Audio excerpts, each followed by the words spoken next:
நீங்கள் பார்த்து கொண்டிருப்பது உங்கள் ஜாஷுவா டிவி. சகல ஜனங்களுக்கும் நற்செய்தி. கிருபையின் வாசல் இது, தெய்வம் தந்த வாசல் இது, மகிமை நிறைந்தது, மகத்துவமானது. கர்த்தருடைய பரிசுத்த நாமத்துக்கு ஸ்தோத்திரம். இந்த புதிய மாதத்தின் 2வது மாதத்தில் கூட ஜோஸ்வா டிவி மூலம் இந்த நிகழ்ச்சியில் பங்கு பெறுகிற உங்கள் யாவரையும் கர்த்தர் ஆசீர்வதிப்பாராக. இப்பொழுதும் ஒரு சிறு ஜெபம் செய்து ஆண்டவரை துதித்து ஆராதித்து சத்தியத்துக்குள் நாம் கடந்து செல்வோம். கர்த்தருடைய நாமம் மகிமைப்படட்டும். நன்றி ஆண்டவரே, நன்றியோடு துதிக்கிறப்பா ஆண்டவரே. இந்த புதிய மாதத்தில் கூட பிப்ரவரி மாதத்தை கூட காண செய்தீர் சுவாமி. கடந்த ஜனவரி மாதம் முழுவதும் ஒரு புதிய 2024 ஆண்டில் கூட எங்களை ஒரு மாதம் வெற்றிகரமாய் நடத்தினீரப்பா. ஒரு குறை வைக்கல ராஜா. ராஜாதி ராஜாவாக இருந்து ஜனவரி 1ஆம் தேதியிலிருந்து ஆண்டவரே 31 நாட்களும் எங்களை அழகாய் நடத்தின தெய்வத்துக்கு நன்றி ஆண்டவரே.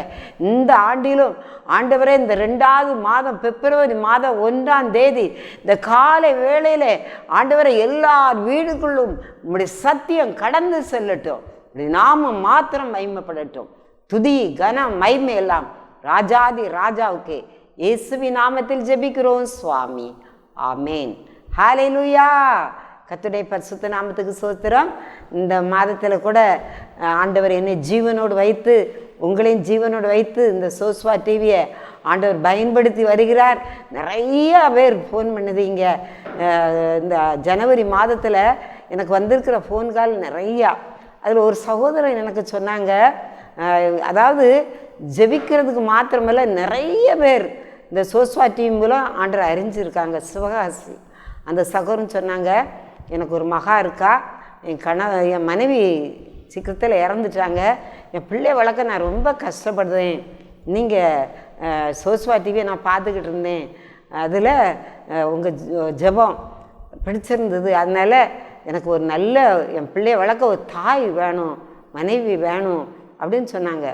அப்போது நான் ஜெபித்தேன். எனக்குள்ள இந்த ஜோஸ்வா டிவி மூலம் அவங்க பண தேவைகள் மாத்திரமல்ல, சரீர சுகம் மாத்திரமல்ல, எல்லா காரியத்தையும் கர்த்தர் நிறைவேற்றுகிறார். அவர் சொன்னார், நான் ஆண்டவரை பற்றி அறியாத மகன்தான், ஆனால் அந்த டிவி நிகழ்ச்சி எனக்கு ரொம்ப பிரயோஜனமாக இருக்குன்னு சொல்லி. அதே மாதிரி ஜனவரி 1ஆம் தேதி புத்தாண்டு நாள், அந்த நாளில் கிருபை வாசலிருந்து நிகழ்ச்சிகள் வந்ததும் அநேகர் ஃபோன் பண்ணி சொன்னீங்க. அதில் வில்பாட்டு, அடுத்தாப்பில் நல்ல தம்பிமார் துதி ஆராதனை, வாக்குத்தத்த செய்தி ரொம்ப பிரயோஜனமாக இருந்துன்னு சொன்னீங்க. இன்னும் நாங்கள் ரொம்ப எதிர்பார்க்குறோம். ஏன்னு சொன்னால் இதில் ஒரு நிகழ்ச்சி இல்லை, தம்பிமார் நிறைய நிகழ்ச்சிகள், ஒரு செகண்டு கூட இதை இடைவெளி இல்லாமல் நாங்கள் பரப்பிக்கிட்டு இருக்கோம். தயவுசெய்து நான் ஆண்டுகிட்ட கேட்குறது, எங்களுக்கு நேரமே கூடாத அளவுக்கு நிறைய ஃபோன் கால் சாட்சி வந்து கொண்டே இருக்கட்டும்னு சொல்லி. அதனால் இந்த மாதத்தில் ஆரம்பத்தில் 1ஆம் தேதி உங்களை சந்தோஷமாய் எதிர்கொள்ள கர்த்தர் கிருபை தந்திருக்கிறார். நீங்களும் உற்சாகமாய் இந்த டிவி நிகழ்ச்சியை நீங்கள் பார்க்கிங்க. நிறையா சொல்லுவாங்க, நான் தற்சமயம் தான் வச்சேன், ஜோஸ்வா டிவி ஓடிக்கிட்டு இருந்துச்சு, எனக்கு ரொம்ப தொட்டுச்சுன்னு. அதே மாதிரி ஒரு சகோதரி 4 மாடி மோகனண்ணே செய்தி ஓடிக்கிட்டு இருக்கு, அவங்க அதில் நம்பர் வந்தோடனே, நீங்கள் பாஸ்டரையா 4 மாவடியிலையா இருக்கீங்க, எங்களுக்கு ஜோம் பண்ணுங்களேன்னு சொல்லி. அப்போது அந்த நிகழ்ச்சியில் வார நம்பரை பார்த்து நீங்கள் சொல்லுங்க. யாராக இருந்தாலும் இங்கே ஜோஸ்வா டிவி மூலம் எங்களை நீங்கள் ஃபோனில் தொடர்பு கொள்ளும்போது எங்களுக்கு ரொம்ப சந்தோஷமாக இருக்குது. தொடர்ந்து உங்கள் ஆதரவு, நாங்கள் வேறு அந்த தேவை இந்த தேவையெல்லாம் உங்களை கேட்கல, உங்களுக்காக, உங்கள் வாழ்க்கைக்காக, உங்களுடைய ஆசீர்வாதத்திற்காக இந்த நிகழ்ச்சியை நாங்கள் நடத்திக்கிட்டு இருக்கோம். தயவு செய்து இந்த பிப்ரவரி மாதம் 2வது மாதம் உங்களுக்கு ஆசீர்வாதமாக இருக்க நீங்கள் அடிக்கடி எங்களுக்கு தொடர்பு கொள்ளுங்க, எங்களை உற்சாகப்படுத்துங்க. 2வது மாதத்துன்னு சொன்ன உடனே தம்பி வாக்குத்தத்த செய்தின்னு சொல்லும்போது எனக்கு ஆவியான உணர்த்தின காரியம், 2ன்னு சொன்னாலே பைபிளில் ரெட்டத்தனை தான். அதனால் நீங்கள் ஒரு எதிர்பார்ப்போடு ரெட்டத்தனையாக இருங்க. துதிக்கு ஆதாரமாக ஒரு வசனத்தை பாருங்கள். வெளிப்படுத்துதல் 14ஆம் அதிகாரம் 7ஆம் வசனம். இந்த வசனத்தை பைபிள் இருந்துன்னா தயவுசெய்து எடுத்துக்கோங்க. துதிக்கு ஆதாரமாக கர்த்தர் கொடுத்த வசனம் வெளிப்படுத்துதல் 14:7. மிகுந்த சத்தமிட்டு தேவனுக்கு பயந்து, மிகுந்த சத்தமிட்டு தேவனுக்கு பயந்து அவரை மகிமைப்படுத்தினார்கள். அவர் நியாய தீர்ப்பு கொடுக்கும் வேளை வந்தது. இந்த 2024 எத்தனை மரண செய்தியை கேட்டிருக்கோம். இன்றைக்கி இந்த வசனத்தில் சொல்லியிருக்கு, அவர் நியாய தீர்ப்பு கொடுக்கும் வேளை. 2வது மாதம் ஆண்டவர் நியாயம் தீர்க்கிற நாள் வந்தது. சத்தமிட்டு அவரை தொழுது கொள்ளுங்கள். அடுத்த வரியை பார்த்தீங்கன்னா, வானத்தையும் பூமியையும் சமுத்திரத்தையும் நீரூற்றையும் உண்டாக்கினவரையே தொழுது கொள்ளுங்கள். இன்னைக்கு இதெல்லாமோ நம்ம தொழுது கொள்ளுதோம்.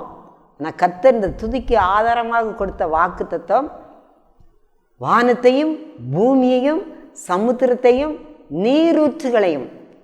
டிசம்பர் கடைசியில் நிறைய நீரூற்றுகள். இன்றைக்கி நம்முடைய பகுதியில் நல்ல ஒரு செழிப்பு, ஆனால் நிறைய பகுதியில் அழிவு. கர்த்தர் கிருபையாய் நமக்கு இறங்கி இருக்கிறார். சமுத்திரத்தையும் நீரூற்றுகளையும் உண்டாக்கினவரையே துதியுங்கள். மிகுந்த சத்தமிட்டு அவரை மகிமைப்படுத்துங்கள். இப்போ கொஞ்ச நேரம் அவர் நியாயத்தீர்ப்பு வேளை வந்தது. ஒரு சின்ன பாடல் பாடி ஆண்டரை மகிமைப்படுத்த போகிறோம். உங்க கிருபை போதும் ஏசப்பா எனக்கு, உங்க அன்பு போதும் ஏசப்பா எனக்கு. நீங்கள் ஃப்ரீயாக இருந்தீங்கன்னா நல்ல கரம் தட்டி ஆண்டரை மகிமைப்படுத்துங்க. உங்க கிருபை போதும் ஏசப்பா எனக்கு, உங்க அன்பு போதும் ஏசப்பா எனக்கு. என்னை காண்பவரே, என்னை காப்பவரே, என்னை காண்பவரே, என்னை காப்பவரே, நாளெல்லாம் கண்மணி போல் நடத்துவீரே, நாளெல்லாம் கண்மணி போல் நடத்துவீரே. உங்க கிருபை போதும் ஏசப்பா எனக்கு, உங்க அன்பு போதும் ஏசப்பா எனக்கு. போகும்போதும் வரும்போதும் பாதுகாத்தீரே. கடந்த மாதமெல்லாம் நம்மை பாதுகாத்தார், சொல்லுவோமா? போகும்போதும் வரும்போதும் பாதுகாத்தீரே. பாதையெல்லாம் கையில் ஏந்தி தூக்கி சமந்தீரே. போகும்போதும் வரும்போதும் பாதுகாத்தீரே. பாதையெல்லாம் கையிலேந்தி தூக்கி சுமந்தீரே. பகலினிலும் இரவினிலும், பகலினிலும் இரவினிலும் தூங்காமல் கண் விழித்து பாதுகாத்தீ, தூங்காமல் கண் விழித்து பாதுகாத்தீ. உங்க கிருபை போதும் ஏசப்பா எனக்கு, உங்க அன்பு போதும் ஏசப்பா எனக்கு. நன்றி சொல்வோமா? சோத்திர ஆண்டவரே, நன்றியோடு துதிக்கிறப்பா.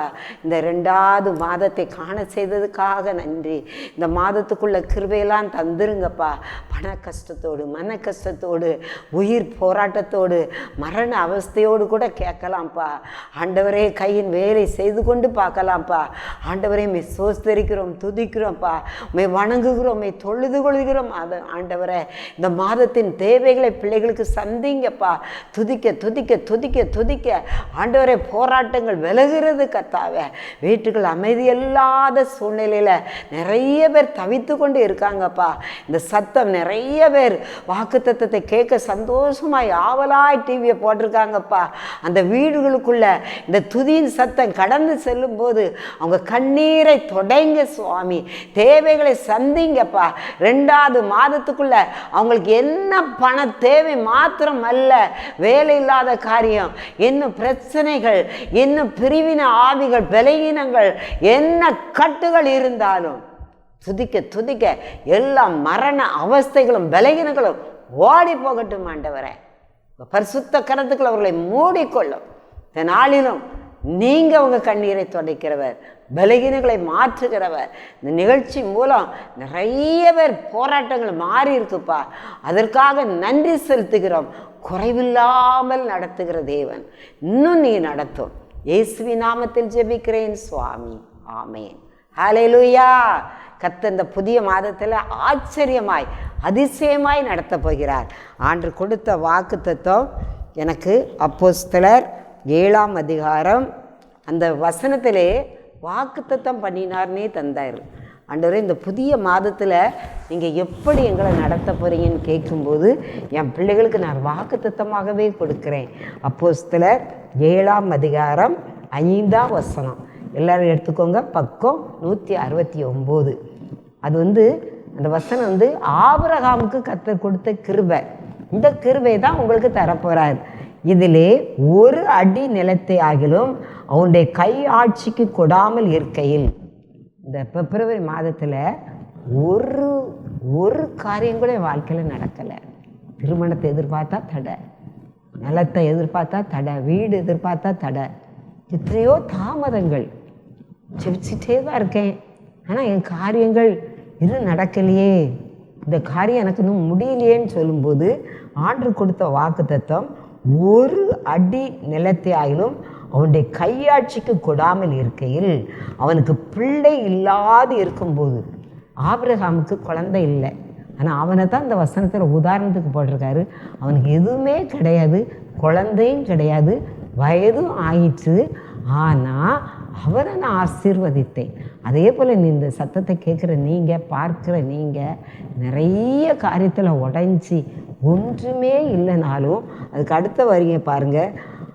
உனக்கும் உனக்கு பின்வரும் உன் சந்ததிக்கும் இதை சுதந்திரமாய் தருவேன் என்று அவனுக்கு வாக்குத்தத்தம் பண்ணினார். உங்களுக்கு மட்டும் இல்லை, அவனுக்கு குழந்தையே கிடையாது, ஒரு அடி நிலம் கிடையாது, ஆனால் தரிசன கண்களோடு ஆண்டவர் ஆபிரகாம்கிட்ட பேசினார். அதை வாக்குத்தத்தமாக சொல்லுதார். ஜனவரி 1ஆம் தேதி நிறைய வாக்குத்தத்தம், ஆலயத்தில் வாக்குத்தத்த வசனம் எல்லாம் ஊழியம் செய்ததுனால நிறைய பேர் சொல்லுவாங்க, 2023 நான் வாங்கின வாக்குத்தத்தம் இருக்குது, 2024 நிறைய வாக்குத்தத்தம் வாங்கி வச்சுருக்கேன். நான் என் பிள்ளைகளும் ரட்சிக்கப்படலையே. ஒரு சகோதரி ஜெபிக்க மகனை கூட்டிகிட்டு வந்தாங்க. அவங்க கூட்டிகிட்டு வந்தோடனே இந்த பையன் வாலிப மகன், ஆனால் எலும்பு தோலுமாக இருக்கான். தடவை கூட்டிகிட்டு வரையில் அவன் நரம்பு தளர்ச்சினால் கஷ்டப்பட்டான், பயங்கர குடி. அதில் ஆண்டவர் அற்புத சுகம் கொடுத்து வேலைக்கு போயிட்டான். அந்த வேலைக்கு போன இடத்துல மறுபடி மற்ற நண்பர்கள், அந்த வேலை செய்தவங்க, கூட வேலை செய்தவங்க, நீ ரூபாயே தர வேண்டாம், வா, இன்னும் உனக்கு அந்த கை நடுக்கம், நரம்பு தளர்ச்சிலாம் வராதுன்னு சொல்லி கூட்டிக்க வச்சுட்டாங்க. இந்த பையனுக்கு மறுபடியும் நரம்பு தளர்ச்சி. அந்த பையன் அவங்க அம்மா கூட்டிகிட்டு வந்தாங்க. அவங்க ஆண்டரை பற்றி அறியாத குடும்பம்.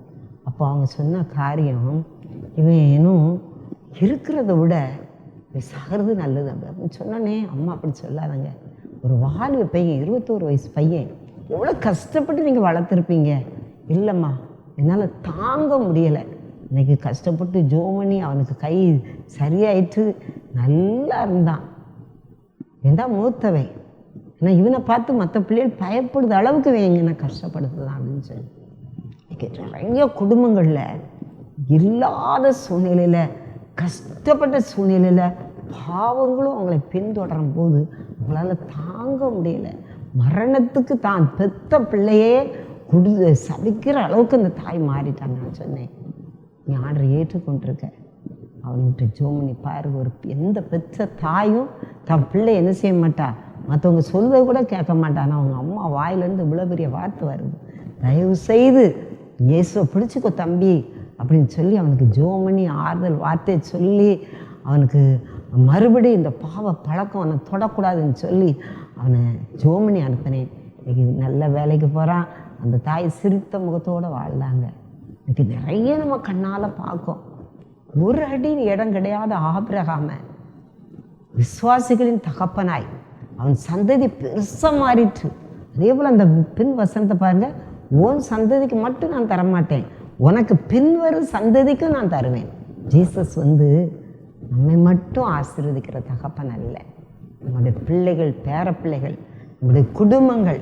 நான் நினைப்பேன், என்னை மட்டும் ஆசீர்வதிக்கலை, என் மகனை ஆசீர்வதிக்க, மக குடும்பம், என் பேர பிள்ளைகள், இன்னும் அவங்க பிள்ளைகள், அவருடைய வருகை சீக்கிரம் இருக்குது. ஆனாலும் நம்முடைய பிள்ளைகளின் பிள்ளைகளையும் ஆசீர்வதிக்கிற தேவன். அந்த வசனத்தை பாருங்கள், வாக்குத்தத்தம் பண்ணினார். ஒவ்வொரு மாதமும் சோஸ்மா டீம் மூலம் 1ஆம் தேதி காலை வேளையில் உங்கள் கதவை தட்டுது வாக்குத்தத்தம். இந்த வாக்குத்தத்தம் பண்ணினாரே, நீங்கள் இதில் விரல் வச்சு ஜீசஸ் நீங்கள் மனுஷன் சொல்கிற வார்த்தை மாறும், ஆனால் தெய்வத்தினுடைய வார்த்தை மாறாது. உங்கள் வார்த்தை எனக்கு மாறாமல் இந்த புதிய 2ஆம் மாதம் பிப்ரவரி 29 நாட்கள் இருக்குது. இந்த 29 நாட்களும் முக்கியமான நாட்கள். பரீட்சை பிள்ளைகளுக்கு வருது, +2 10th பரீட்சை வருது. இந்த வருஷத்தில் 2024 தேர்தல் வருது, பிள்ளைகளுக்கு தேர்வு வருது. ஆனால் எவ்வளோ லீவு, மழை காலத்தில் டிசம்பரில் லீவு, இப்போ பொங்கல் லீவு, எத்தனை லீவு, பிள்ளைகள் படிப்புலாம் ரொம்ப போயிட்டு. ஆனாலும் இந்த பிப்ரவரி மாதத்துக்கு நம்ம அதிகமாக ஜெபிக்கணும். லீவு விட்டால் பிள்ளைகள் படிப்பு, வேலை பாதிப்பு, எத்தனை காரியங்களை கடந்து போகிறோம். அதனால் தயவு செய்து இனி வருகிற காலங்கள் ஜெபிச்சா தான் நம்ம வாழ முடியும். ஏன்னா நான் அந்த வசனத்தை எடுத்துக்கிட்டு இருக்கையில் ஆண்டவர் ஒரு வசனம் கொடுத்தாரு. சங்கீதம் 55ஆம் அதிகாரத்தில் 9ஆம் வசனத்தை பாருங்கள். பின்பகுதியில் சங்கீதம் 55 9ஆம் வசனத்தின் பின்பகுதி 10ஆம் வசனத்தின் தொடக்கம். அதில் கொடுமையும் சண்டையும் நகரத்தில் கண்டேன். 2024 எத்தனை யுத்தங்கள். ஜனவரி கடைசியில் வெறும் தேசத்தில் பயங்கரமான பூமி அதிர்ச்சி. ஜனவரி 1ஆம் தேதி பிலிப்பைன்ஸ் தேசத்தில் பூமி அதிர்ச்சி. சீனாவில் இயற்கை அழிவுகள். ஆண்டுடைய வருகைக்குள்ள பயத்துக்காக சொல்லலை, வருகை. இன்னைக்கு நேற்று ஜனவரி கடைசியில் ஒரு கந்தவெட்டினால் ஒரு குடும்பமே தற்கொலை. இன்னைக்கு நிறைய வட்டி கடன் இதை கேட்குற நீங்கள் நிறைய குடும்பங்களுக்குள்ள கடன் வாங்கி வாங்கி வாங்கி அடைக்க முடியாமல் லோன் கடன், சுய உதவி கடன், இதனால எவ்வளோ பிரச்சனை. அதனால் துன்மார்க்கன் கடன் வாங்கி செலுத்தாமல் போகிறான். அவங்களால முடியல. ஆண்டவர் சமூகத்துக்கு வாங்க. இந்த வருஷத்தில் நான் ஆண்டுகிட்ட கேட்குறது, ஏசப்பா சுஸ்வா டிவி மூலம் பேசுகிறேன்ப்பா, எப்படியாவது என்னால் ஒன்றும் உங்களுக்கு செய்ய முடியாது, ஆனால் இயேசு நினச்சாங்கன்னா ஆண்டவர் மாற்ற முடியும். ஏன்னா அந்த வசனத்தில் பாருங்கள், கொடுமையும் சண்டையும் நகரத்தில் கண்டேன், அவைகள் இரவும் பகலும் அதன் மதின் மேல் சுற்றி திரிகிறது. இரவும் பகலும். இரவு வேளையெல்லாம் நீங்கள் படுக்கும்போது வீட்டை சுற்றிலும் வேலி அடைத்து ஜெபிச்சு படுங்க. வாதைகள். ஏன்னா அதுக்கு அடுத்த வரியை பாருங்கள், அக்கிரமமும் வாதையும். இன்னைக்கு அக்கிரமம் வாதை. டிவிலேயோ பேப்பர்லேயோ பார்த்தீங்கன்னா ஆக்சிடெண்ட். ஜனவரி கடைசியில் புளியங்குடி தென்காசி ரோட்டில் குடும்பமாக 7 பேர், குடும்பம் இல்லை 7 வாலிய பையங்க, அதில் 4 பேர் திருமணம் முடியாதவங்க, மற்ற 3 பேர் சின்ன சின்ன பிள்ளைகள் இருக்கு. ஒரு நாளைக்கு எவ்வளோ ஆக்சிடெண்ட் செய்தி. வீட்டை விட்டு வெளியே போகும்போதே கர்த்தருடைய பாதுகாப்புக்குள்ளே தான் நம்ம போகும் வண்டி இருக்குது. இப்போ நம்ம பாடல் பாடினதில் போகும்போதும் வரும்போதும் நீ பாதுகாக்கிற தேவன். கொடுமையும் வாதையும். இன்னைக்கு எங்கே திரும்பினாலும் பலகீனங்கள். எத்தனை செய்தி. கடந்த நாளில் ஜனவரியில் கேன்சர் வியாதினால் ஒரு பெரிய சினிமா நடிகர் குடும்பம் மரணம். இப்படி மரண செய்திகளும் துர்ச்செய்திகளும் அதிகமாய் நம்முடைய தேசத்தை மூடி வருகிறது. இந்த மாதத்தில் நம்ம முன்கூட்டியே எச்சரிக்கையாக ஜெபிக்கும் போது விபத்துக்களுக்கும் ஆபத்துக்களுக்கும் வருகிற இயற்கை நடக்க உலக சுகாதார சபையிலேருந்து ஒன்று சொல்லியிருக்காங்க, கொரோனாவை விட பல மடங்கு மூச்சு சுவாசம் பட்டாலே வருகிற வியாதி பல மடங்கு வருதுன்னு சொல்லி. அந்த மாதத்தின் முதல் நாள்லே நம்ம ஜெபிக்கும் போது நம்ம சுவாசிக்கிற காற்று அவருடைய காற்றாய் மாறும். குடிக்கிற தண்ணீர், மற்றவங்கிட்டேருந்து வருகிற அந்த தொற்று வியாதிகள் நம்மளை விலைக்கு காத்துக்கொள்வார். அதிகமாக நம்ம ஜெபிக்கணும். கர்த்தர் ஒவ்வொரு நிமிஷமும் வாதைகள் நம்மளை தொடராதபடி காத்துக்கொள்வார். ஏன்னா அன்றைக்கி நாங்கள் ஜெபிக்கும்போது கர்த்தர் கொடுத்த வசனத்தை பார்த்தீங்கன்னா, இனி வருகிற காலத்தில் இது நடக்கும், இதை சொல்லி ஜெபின்னு சொல்லி எங்களுக்கு உணர்த்தினார். ஏசாயா 21:2 பார்த்தீங்கன்னா, அந்த வசனத்தை எல்லாரும் எடுத்து வச்சுக்கோங்க. ஏசாயா 21:2 எடுத்திருப்பீங்கன்னு நினைக்கிறேன். இந்த வசனத்தெல்லாம் நீங்கள் எழுதி வச்சுக்கோங்க. இனி வருகிற காலங்களுக்கு நம்ம தப்புவிக்கப்படணும்னா பணம் காசு இருந்தாலும், அந்த சகோதரி கேன்சரில் வியாதி இறந்து பேப்பரில் போட்டிருந்தது 350 கோடி சொத்து இருக்குது. ஆனால் அந்த வியாதிக்கு மருந்து இன்றைக்கி கண்டுபிடிக்க முடியலை. எப்படிப்பட்ட காலத்துக்குள்ள நம்ம தள்ளப்பட்டிருக்கோம். இந்த வசனத்தை பாருங்கள். கொடிய தரிசனம் எனக்கு தெரிவிக்கப்பட்டது, துரோகி துரோகம் பண்ணி பாழாக்கிறவன் பாழாக்கி கொண்டே இருக்கிறான். கொடிய தரிசனம் ஏசாயா நாட்களில் 2023 அப்போவே எழுதப்பட்ட, ஆதி நாட்களே எழுதப்பட்டது. இந்த 2024 பிப்ரவரி மாதம் 1ஆம் தேதி கர்த்தர் சொல்லுகிறார், கொடிய தரிசனம் வைக்கப்பட்டு இருக்கிறது, துரோகி துரோகம் பண்ணி பாழாக்கிறவன் பாழாக்கி கொண்டே இருக்கிறான். அநீதியான நரகம். நீங்கள் நிறைய பேர் பாதிக்கப்பட்டிருக்கீங்க. ஆவியான உணர்த்துகிறார். உங்களை எத்தனையோ பேர் ஏமாற்றிருக்கலாம், உங்கள் பணத்தை ஏமாற்றிருக்கலாம். ஆனால் கர்த்தர் சொல்கிறார், துரோகம் பாழாக்குறது இருந்தாலும் கர்த்தர் உங்களை காப்பாற்ற வல்லவராக இருக்கிறார். அவரால் கூடாத காரியங்கள் ஒன்றுமே இல்லை. மனுஷரால் கூடாது, தேவனால் கூடும். இத்தனை வருஷம் இந்த ஊழியம் நடக்குன்னு சொன்னால் எப்படியாவது உங்களை காப்பாற்றணும். இவங்க என்ன காப்பாற்ற நீங்கள் மனசில் நினைக்கலாம். அந்த ஜீசஸ் உங்களை காப்பாற்ற வல்லவர். வருகிற ஜனங்கள் எல்லாம் ஆண்டரை பற்றி அறியாத ஜனங்கள். ஜனவரி கடைசி வர வெள்ளி சென்னையிலிருந்து ஒரு இஸ்லாமியர் ஆண்டரை ஏற்றுக்கொண்டு வந்திருந்தாங்க. அவங்க சொன்ன சாட்சியை பார்த்தீங்கன்னா, ஆண்டரை பற்றி அறியாத குடும்பம், ஆனால் ஆண்டவர் கடைசி நாட்களில் பிரித்து எடுக்கிறார். நீங்கள் எந்த மதத்தினராக இருந்தாலும் பரவாயில்ல. அவர் சொன்ன சாட்சி 15 வயதில் அவர் ஆண்டரை பற்றி அறியாத ஒரு இஸ்லாமியர் சொல்கிறாரு, என்னை இயேசு தொட்டார், என் குடும்பத்தை விட்டு என்னை பிரிச்சுட்டாங்க, நான் வெளியே வந்துட்டேன், ஆனால் இயேசு என்னை கைவிடலை. இப்போ எனக்கு 40 வயது ஆகுது, கரெக்டாக 40 வயது. இப்போ 40 வயதில் இந்தியா முழுவதும் போய் இயேசுதான் தெய்வம் என்று அறிவிக்கிறார் ஒரு இஸ்லாமியர். ஆண்டு இந்த கடைசி நாளில் நிறைய பேரை பிடிச்சி எடுக்கிறார். அவர் சொந்த காரியம், ஒரு நாளைக்கு 40 அதிகாரம் வாசிப்பேங்க. எப்படி தினகரனுக்குள்ளே இங்கே தினகரன் செய்தி கேட்கும்போது பார்த்தீங்கன்னா, பைபிளை விரிச்சே பார்க்க மாட்டார், வசனம் சொல்லிக்கிட்டே இருப்பார். இந்த இடத்துல இந்த வசனம் இருக்குது, இந்த இடத்துல இந்த வசனம் இருக்குன்னு. அதே போல் இந்த ஐயா பைபிளை திறந்தே பார்க்கல, சொல்லிக்கிட்டே இருக்கார். 1 மணி நேரம் செய்தி, 1000 வசனம் சொல்லியிருப்பார். நீங்கள் எப்படி இருக்கீங்கன்னு கேட்டார். நீங்கள் எப்படி பைபிள் வாசிக்க? அப்போ தான் எனக்கு உணர்த்தப்பட்டேன், ஒரு ஆண்டரை பற்றி அறியாத ஒரு சகோதரனை ஆண்டு பிரித்தெடுத்து தெரிந்தெடுத்து திருமணமே ஆகாமல் இயேசுக்காக ஓடிக்கிட்டே இருக்கார். அவரை ஆண்டவர் கொண்டாந்தார். அதே போல் அதுக்கு முந்தின வாரம் பஞ்சாபிலேருந்து ஊழியர்கள் வந்திருந்தாங்க. அவங்களும் இப்போ தான் இயேசுவை ஏற்றுக்கொண்டிருக்காங்க. கொஞ்ச நாளைக்கு முன்னே அதில் ஒரு சகோதரி சாட்சி சொன்னாங்க, அவங்க குடும்பத்தில் 5 பெண்கள், அதனால் எல்லாரும் அவங்கள வெறுத்தாங்க. பெண்கள்னு சொன்னாலே அவங்க சொந்த பந்தத்துக்குள்ள எது அவ்வளவு பிறக்கிறது ஆனா பெண்ணான்னு தான் கேட்பாங்க. இதில் 5 பெண்கள். இந்த சகோதரிக்கு திருமணமாகி இவங்க பேர்காலம். அப்போ ஆண்டரை ஏற்றுக்கொள்ளணும், எப்படியாவது நம்ம இயேசுவை ஏற்றுக்கொள்ளணும். நமக்கு மிஷினரி மூலம் இயேசுவை கண்டு கொண்டாங்க.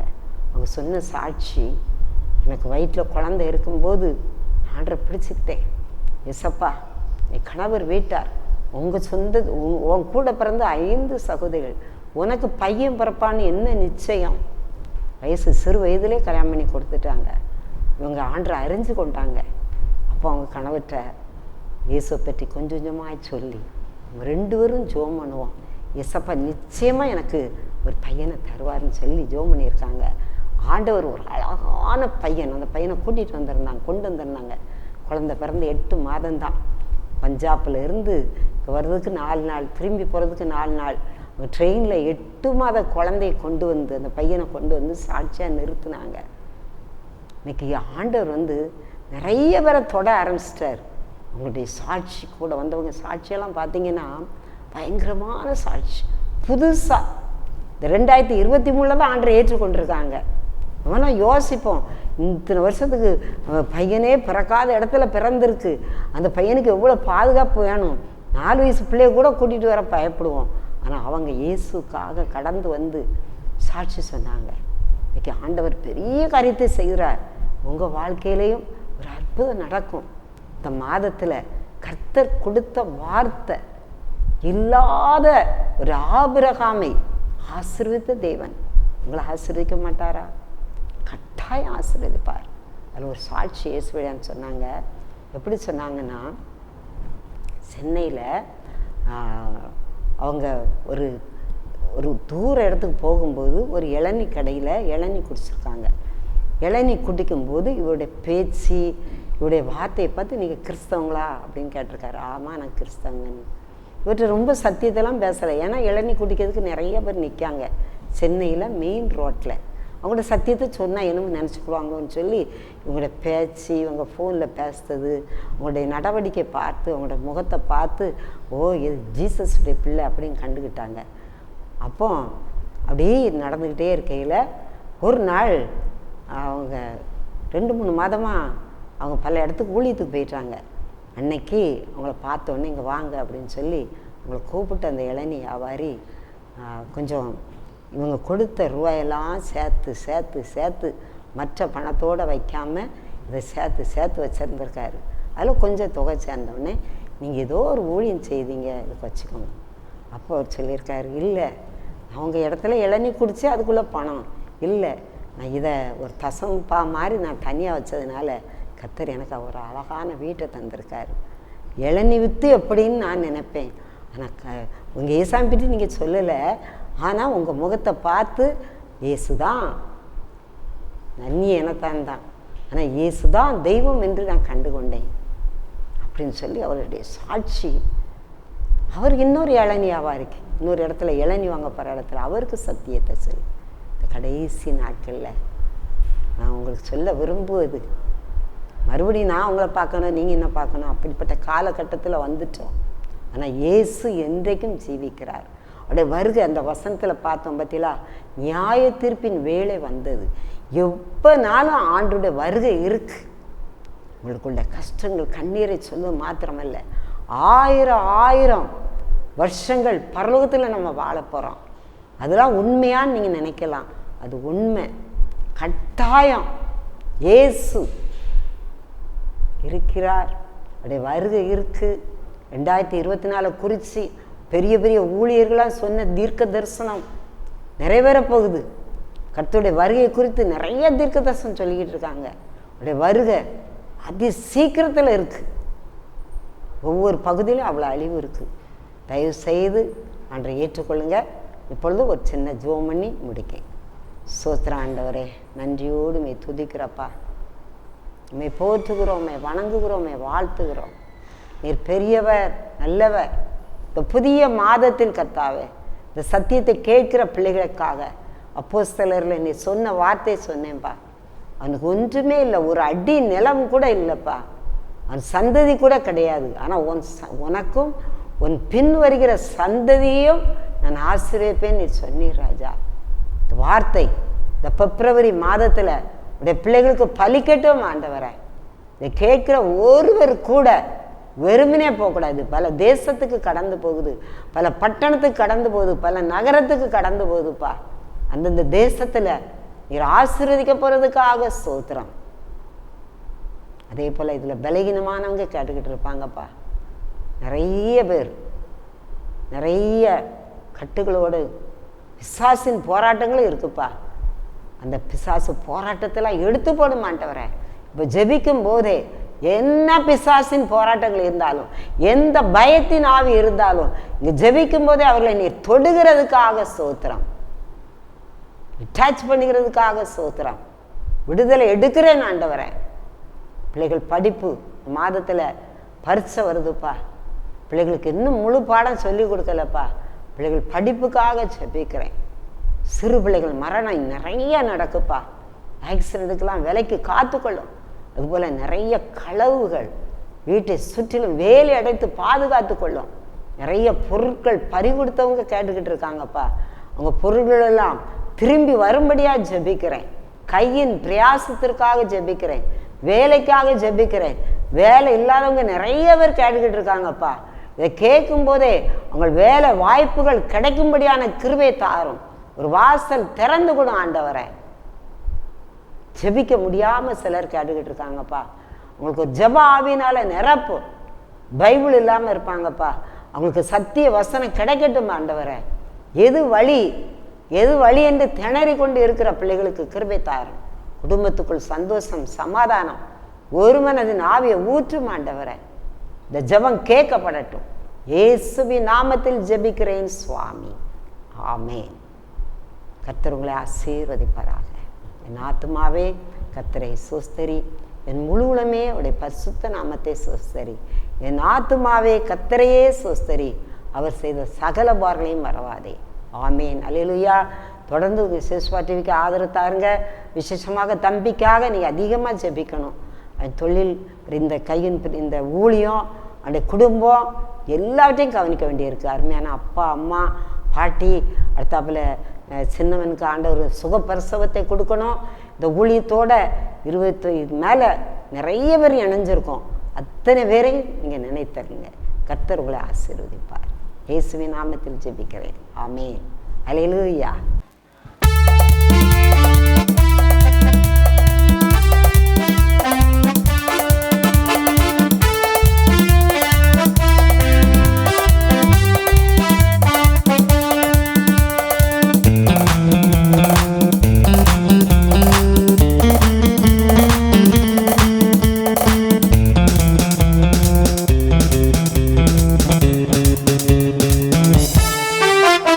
கிருபையின் வாசல் இது, தேவன் தந்த வாசல் இது. கிருபையின் வாசல் இது, தேவன் தந்த வாசல் இது. மகிமை நிறைந்தது, மகத்துவமானது. மகிமை நிறைந்தது, இது மகத்துவமானது. கிருபையின் வாசல் இது, தேவன் தந்த வாசல் இது. மகிமை நிறைந்தது, மகத்துவமானது. மகிமை நிறைந்தது, மகத்துவமானது.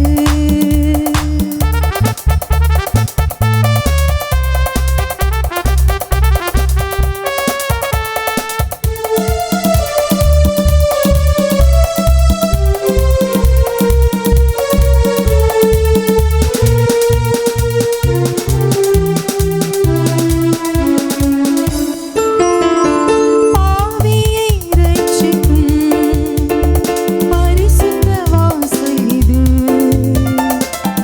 நீதியை போதிக்கும் நித்திய வாசல் இது. ஆவியை இரட்சிக்கும் பரிசுத்த வாசல் இது.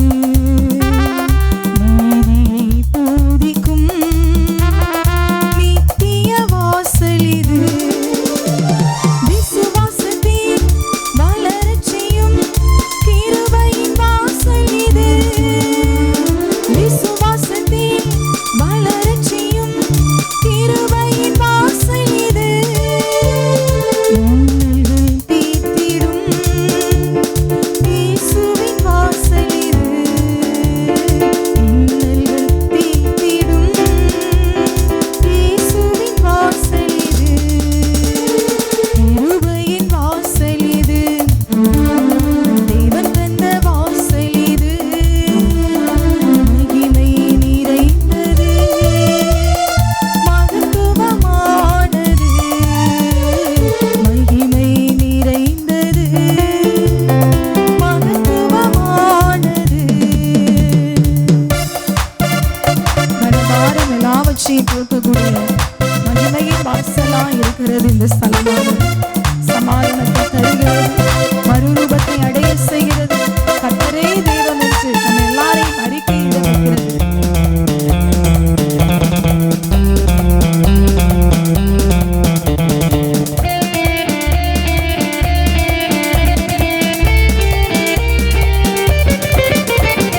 மனபாரம் போக்கிவிடும் மகிமையின் வாசல் இது, சமாதானம் தந்திடும் அன்பரின் வாசல் இது.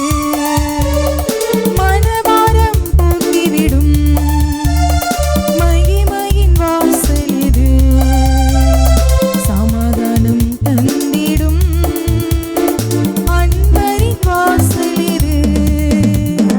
மறுரூபமாய் அடைய செய்யும் மகிமையின் வாசல் இது, மறுரூபமாய் அடைய செய்யும் மகிமையின் வாசல் இது. கர்த்தரே தெய்வம் என்று அறிவிக்கும் வாசல் இது, கர்த்தரே தெய்வம் என்று அறிவிக்கும் வாசல் இது. கிருபையின் வாசல் இது, தேவன் தந்த வாசல் இது, மகிமை நிறைந்தது, மகத்துவமானது, மகிமை நிறைந்தது, மகத்துவமானது. சுரண்டை கிருபையின் வாசல் ஊழியங்கள் நடத்தும் உபவாச ஜெபம் ஒவ்வொரு வெள்ளிக்கிழமையும் காலை 10 மணி முதல் மதியம் 2 மணி வரை. இடம் கிருபையின் வாசல், சுரண்டை. பாவமா, சாபமா, தீராத வியாதியா, தற்கொலை எண்ணமா, இயேசு கிறிஸ்து விடுதலை தருகிறார். யாவரும் கலந்து கொண்டு தெய்வ ஆசீர்வாதம் பெற்றுச் செல்ல அன்புடன் அழைக்கிறோம். தொடர்புக்கு 9443971324.